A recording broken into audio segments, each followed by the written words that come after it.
Good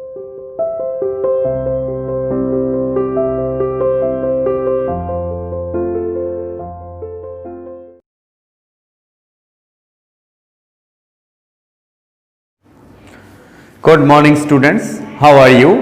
You are welcome to CR International Online Classes। आज का 7th A2 और 7th A4 के अंदर SST हिंदी मीडियम के अंदर टॉपिक रहेगा सुलह-ए-कुल की नीति, जो कि अकबर के शासनकाल की मुगल साम्राज्य की एक महत्वपूर्ण प्रशासनिक नीति के रूप में इस्तेमाल होती है। इसके बारे में मैं आपको बताता हूं कि सुलह-ए-कुल की नीति क्या थी।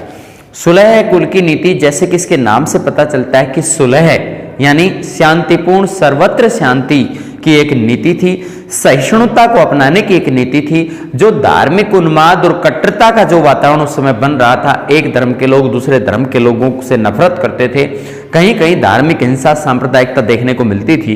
तो अकबर ने सोचा कि क्यों ना इस समस्या का निदान किया जाए और उसको दूर करने की कोशिश की जाए। इसलिए अकबर ने विभिन्न धर्मों के जैसुइट पादरियों, ईसाइयों के साथ, यहूदियों के साथ और इसके अलावा सिख धर्म के जो धार्मिक गुरु होते थे उनके साथ में बातचीत की सलाह की और अंतिम रूप से वह इस निष्कर्ष पर पहुंचा कि जितने भी धार्मिक रीतियां हैं और रिवाज हैं, लगभग निष्कर्ष उन सबका एक ही है। इस दुनिया में सिर्फ एक ही यानी ईश्वर है और उसके विभिन्न नामों से उसे बुलाया जाता है। जैसे कि विभिन्न धर्मों के जो लोग हैं, चाहे वो जैसे ईसाई लोग गिरजे के अंदर गिरजाघर में पूजा करते हैं, यहूदी लोग भी गिरजाघर के अंदर उस समय पूजा करने लगे थे और उनके अंदर जो कि सिनेगोग में पूजा होती थी यहूदियों की, लेकिन उस समय अकबर ने लोगों को मोटिवेट किया कि ईसाई धर्म के लोग यहूदियों से नफरत ना करें। तो कभी कभी ऐसा भी देखने को मिला कि यहूदी लोग ईसाइयों के गिरजे के अंदर बैठ करके पूजा भी करने लगे। तो यहाँ उनका वैसे धार्मिक स्थान जो होता है यहूदियों का, वो सिनेगोग होता है। इसी तरह से जो बौद्ध धर्म के अनुयायी होते हैं वो विहार में पूजा करते हैं। जैन धर्म के अनुयायी जो हैं वो उनके लिए भी इसी तरह का एक धार्मिक स्थान होता है। और जो हिंदू धर्म के हैं वो मंदिर के अंदर पूजा अर्चना करते हैं और मुस्लिम जो हैं वो मस्जिद के अंदर, और जो सिख धर्म के अनुयायी हैं ये जो इनके लिए एक जो गुरुद्वारा होता है उनके अंदर पूजा करते हैं। इस प्रकार ये हमें पता चलता है कि विभिन्न धर्मों के जो लोग हैं उनकी जो धार्मिक रीतियां हैं, धार्मिक रिवाज हैं, परंपराएं हैं, वो आपस में बहुत कम मिलती हैं, लेकिन फिर भी उनका जो अंतिम धार्मिक नैतिक उपदेश होता है वो एक ही है, धार्मिक संदेश एक ही है, धार्मिक नीति का जो जिसका पालन वो करते हैं उनके अंदर थोड़ा सा डिफरेंस हमें नजर आता है, लेकिन वास्तविकता में सभी का संदेश एक मिलता है। तो अकबर अंततः इस निष्कर्ष पर पहुंचा कि क्यों ना हम एक सुलह-ए-कुल की नीति को अख्तियार करें और उसको हम लागू करें अपने प्रशासनिक ढांचे के अंदर, और लोगों को, जैसे विभिन्न धर्मों के अनुयायियों को, उस सुलह-ए-कुल की नीति के पालन के लिए निर्देश दिए जाएं। विशेष तौर पर अधिकारियों को भी निर्देश दिए जाएं, प्रशासनिक अफसरों को निर्देश दिए जाएं कि वे इस तरह का काम करें कि अपने प्रशासनिक नीतियों में सुलह-ए-कुल की नीति का पालन करें। किसी भी धर्म के अनुयायी के साथ विभेद की भावना, विषमता की भावना नहीं होनी चाहिए, नफरत के भाव नहीं होने चाहिए। सभी धर्मों के जो अनुयायी हैं अपने आप को सुरक्षित महसूस करें मुगल साम्राज्य के अंदर। तो ये अकबर ने इस तरह की पॉलिसीज जो है सुलह-ए-कुल की नीति के तहत अपनाई। उन्होंने लोगों को ये बताया कि विभिन्न धर्मों के जो कट्टर लोग होते हैं, खासतौर पर जो धार्मिक रीति नीति की बात करते हैं या दिखावे की बात करते हैं, आडंबरों की बात करते हैं, तो कहीं ना कहीं जो मतांधता की जो बात करते हैं, तो उनके पीछे सिर्फ एक ही स्पष्ट मत होता है कि वे लोग कट्टर हैं और कट्टरता किसी भी धर्म को शोभा नहीं देती है। इसलिए थोड़ा सा लचीलापन व्यवस्था हर एक धर्म के अंदर होनी चाहिए। इस प्रकार ये टॉपिक आपका स्टार्ट होता है। अकबर के विचार सर्वत्र शांति के थे, वह सभी जगह पर शांति व्यवस्था को अपनाए रखना चाहते थे। विभिन्न धर्मों के अनुयायियों को मोटिवेट करते थे कि वो मिल करके रहें, आपस में नफरत को भुलाएं। अकबर ने महसूस किया कि धार्मिक रीति और मतान्धता के बल देने वाले लोग अक्सर कट्टर होते हैं, कि उन्होंने कहा कि जो सिर्फ धार्मिक रीति की बात करते हैं या मतान्धता की बात करते हैं, मत आंधता का मतलब होता है जो मतांध व्यक्ति है, किसी एक मत के पीछे अंधविश्वास की तरह उसका फॉलो करता है, उसमें तर्कपूर्ण क्षमता, सोचने की जो क्षमता उसके अंदर नहीं है, तो इसका मतलब वह मतांध व्यक्ति है और इस तरह की प्रवृत्ति को मतांधता कहा जाता है। तो इस तरह के जो लोग होते हैं वो अक्सर कट्टर होते हैं और वो किसी भी समुदाय के लिए अच्छे नहीं होते।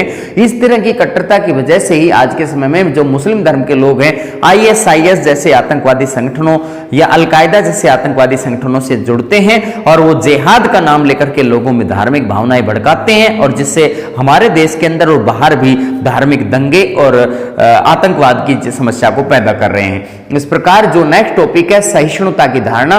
सहिष्णुता की धारणा का मतलब होता है सहनशीलता की धारणा। विभिन्न धर्मों के लोगों के साथ में एक समान व्यवहार करना, प्रेम पूर्वक सहृदयता पूर्वक जो व्यवहार करना, ये सहिष्णुता की धारणा होती है। ये अकबर की मुख्य नीतियों में से एक थी। नीति शास्त्र की इस व्यवस्था के अंदर उन्होंने 3 बातों पर बल दिया कि एक तो सच्चाई होनी चाहिए, एक न्याय व्यवस्था होनी चाहिए, समाज में एक शांति की व्यवस्था होनी चाहिए।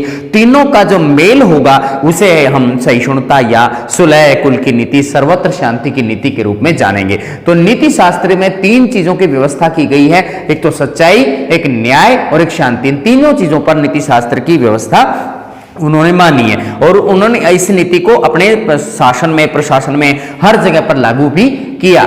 उन्होंने इससे इसका एक स्पष्ट प्रमाण भी मिलता है कि अकबर ने विभिन्न दूसरे जो गैर मुस्लिम जो धर्म होते थे, यानी जो हिंदू धर्म है, ईसाई धर्म है, बौद्ध धर्म है, इन लोगों से पहले तो उसने जैसे टैक्स व्यवस्था उन पर लागू की, लेकिन बाद में उसने उस तरह के टैक्स व्यवस्था को जजिया कर जो है पूजा अर्चना पर लगाया जाने वाला कर था उसको समाप्त कर दिया। इस प्रकार नेक्स्ट जो आपका पॉइंट है, अकबर ने जेसुइट पादरियों और जरदुश्त धर्म के अनुयायियों के साथ में धर्म के मसलों पर चर्चा की, क्योंकि अकबर की नीति ये थी कि विभिन्न धर्मों के जो विद्वान व्यक्ति हैं, जो धार्मिक व्यक्ति हैं, उनके विचार सुने जाएं और फिर ये देखा जाए, ये परखा जाए कि किसी भी एक धर्म से दूसरे धर्म में क्या डिफरेंस है, एक धर्म की शिक्षा क्या कहती है, दूसरे धर्म की शिक्षा क्या कहती है, और अगर वो चीजें कॉमन है तो फिर लोगों को क्यों भड़काया जा रहा है। उन्होंने इस चीज पर फोकस किया, इसलिए उन्होंने धार्मिक पादरियों के साथ में, जरदुश्त धर्म के अनुयायियों के साथ में बातचीत की। उसका मकसद यही था कि निचोड़ ऐसा लाना चाहते थे जिसमें धार्मिक मेल, धार्मिक सद्भावना, एक सहनशीलता की जो प्रवृत्ति है लोगों में विकसित की जाए। सुलह कुल की नीति में ईश्वरीय अनुकंपा के विस्तृत आंचल में सभी वर्गों और सभी धर्मों के अनुयायियों की एक जगह है। उन्होंने माना कि सुलह कुल की नीति एक ऐसी नीति है जिसमें सभी धर्मों के समुदायों के लोग अपने आप को महफूज महसूस करेंगे, सुरक्षित महसूस करेंगे। कोई भी धर्म अपने आप को यह नहीं मानेगा कि मेरे साथ नफरत हो रही है। सब लोग ये मानेंगे कि जब प्रशासन की नीति सबके लिए एक समान है, जैसे कि आज समय में हमारे देश के अंदर धर्मनिरपेक्षता की नीति को अपनाया गया है। धर्मनिरपेक्षता का मतलब यही है कि राजधर्म कोई नहीं है, सभी धर्मों को समानता पर बल दिया जाता है। लेकिन मुगल साम्राज्य में राजधर्म मुस्लिम धर्म था, लेकिन शासक की नीति कहीं ना कहीं धर्मनिरपेक्षता की तरफ उन्मुख थी और यह बहुत अच्छा था उस समय के अकॉर्डिंग। असहिष्णुता के लिए कोई जगह नहीं। उन्होंने कहा कि धार्मिक उन्माद की और धार्मिक कट्टरता की कोई जगह नहीं है। एक धर्म के लोग दूसरे धर्म के साथ, एक जाति के लोग दूसरी जाति के साथ नफरत नहीं करेंगे और न ही इस तरह का दुष्प्रचार करेंगे। सुसंगत तरीके से सार्वत्रिक सिद्धांत को लागू किया। उन्होंने कहा कि सिर्फ हमें शांतिपूर्ण जो सुलह कुल की नीति को सभी जगह पर लगाना है, सभी जगह पर इंपोज करना है, सभी जगह पर उसको लागू करना है। इसलिए जो सार्वत्रिक सिद्धांत है यह सुलह कुल की नीति का ही दूसरा नाम है। सुलह कुल और सार्वत्रिक सिद्धांत दोनों एक ही हैं। नेक्स्ट टॉपिक है 17वीं सदी में और उसके पश्चात में मुगल साम्राज्य में क्या क्या बदलाव आए। जो हम 17वीं से 18वीं सदी की तरफ उन्मुख होते हैं तो उस समय आर्थिक और वाणिज्यिक हालात भारत के बहुत अच्छे थे। उस समय पर व्यापारियों, महाजनों और जो बड़े किसान जमींदार होते थे उनके हालात काफी अच्छे थे। उनके पास में काफी बचत होती थी। वे अन्य विभिन्न प्रकार की गतिविधियों में निवेश करते थे, विभिन्न तरह के कृषि के उपकरण तैयार करते थे, उनको महंगे दामों पर बेचते थे। इसके अलावा दूसरे देशों से भी वो उनका आदान प्रदान होता था, यानी वो आयात और निर्यात में भागीदार बनते थे। आर्थिक और वाणिज्यिक समृद्धि उस समय देखने को मिली। बहुत कम मनसबदारों को राजस्व का अधिकतम हिस्सा मिलता था, बाकी मनसबदारों का कम राजस्व प्राप्त कर पाते थे। यहां बताया गया है केवल 5% मनसबदार ऐसे थे जिनको वे मतलब काफी 61% के आसपास जो है भू राजस्व की जो दर होती थी वो उन सिर्फ 5% मनसबदारों में बढ़ती थी और बाकी के जो मनसबदार होते थे वो सारे छोटे मनसबदार थे। यानी 8000 मनसबदारों में केवल 445 मनसबदार ऐसे थे जो शीर्षस्थ यानी सुप्रीम थे, यानी उनको अपने पद के अकॉर्डिंग मनसबदारी की व्यवस्था में सबसे उच्चतम श्रेणी में आते थे, और बाकी मनसबदारों को वो पद भी नहीं था, वो वेतन नहीं था, वो प्रतिष्ठा उनको नहीं प्राप्त थी।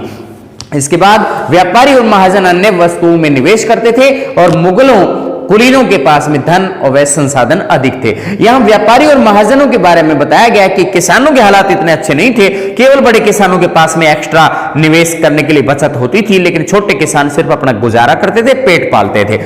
इस प्रकार उनके पास कोई ऐसा पैसा नहीं बचता था जिसको निवेश में लगा सके। इस प्रकार आगे बढ़ते हैं, व्यापारी और महाजनों के पास में एक्स्ट्रा पैसा होता था, वो विभिन्न वस्तुओं में निवेश करते थे और विभिन्न वस्तुओं के जरिए वो काफी कमाते थे।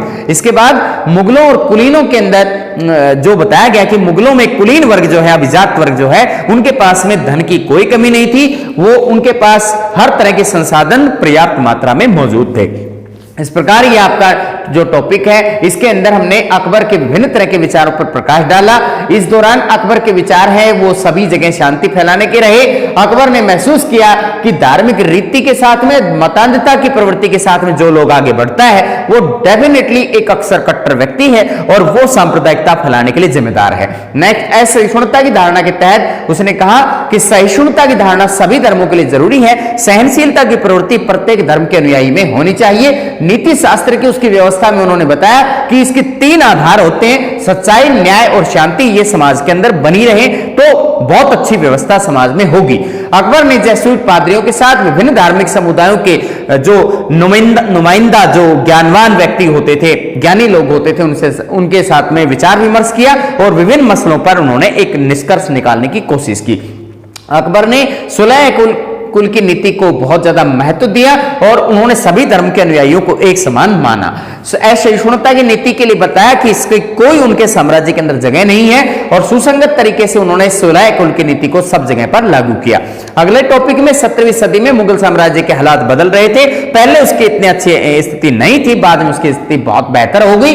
आर्थिक और वाणिज्यिक समृद्धि उस दौरान बहुत तेजी से उभरती चली गई। उसके बाद मनसबदारों के बहुत कम मनसबदार ऐसे थे जिनको 5% मनसबदार ऐसे थे जिनको 61% भू राजस्व जो प्राप्त होता था वो उनमें बट जाता था, और बाकी बचे हुए मनसबदारों में यानी लगभग 39% जो भू राजस्व है वो बाकी 95% मनसबदारों में बटता था। इस प्रकार 445 मनसबदार ऐसे थे जो कि शीर्षस्थ श्रेणी के थे और बाकी सब उससे छोटे पद या वेतन को प्राप्त करते थे। व्यापारी और महाजन जो हैं वो निवेश करने लायक कमा लेते थे, उनके पास में बचत अच्छी थी। और आगे मुगलों के अंदर कुलीन वर्ग के बारे में बताया गया कि उनके पास में धन और संसाधन पर्याप्त मात्रा में थे। इस प्रकार ये आपका टॉपिक पूरा होता है। धन्यवाद।